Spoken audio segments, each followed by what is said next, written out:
কিতা গো কিছু রাঁধছো নানি কুদা লাগছে তো কিটা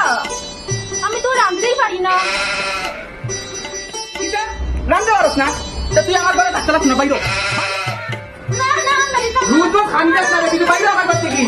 বাইরো বাইরো বাইরো বাইরো A few moments later. কই রে তুই সিটিং বাজ আমার মাইয়ার কিটা লাগে করতে বা করে দিছ আমি সিটিং বাজ আমি কেমনে হইলাম সিটিং বাজ তোমার পুরিয়ে সাদাবাদ নামতে পারে না সাদাবাদ বিয়ার সময় কি তাকুস দেয় ওগুলো 108 রকম রান্না পারে আর তোমার পুরিয়ে হাত কলা সাদাবাদ খাওয়াইতে পারেন এগুলো করতে বার করে দিতাম না দিছি আমি করতে পারবো দেখ আমরা সিটিং বাজ তোর মা বাবা যে কইলো যে তুই রে না চাকরি করস এরপরে দেখি কি তুই লালো গিয়া তুই মুড়ি ডাল মুড়ি বিক্রি করস রে আর আমার কথা আমরা সিটিং বাজ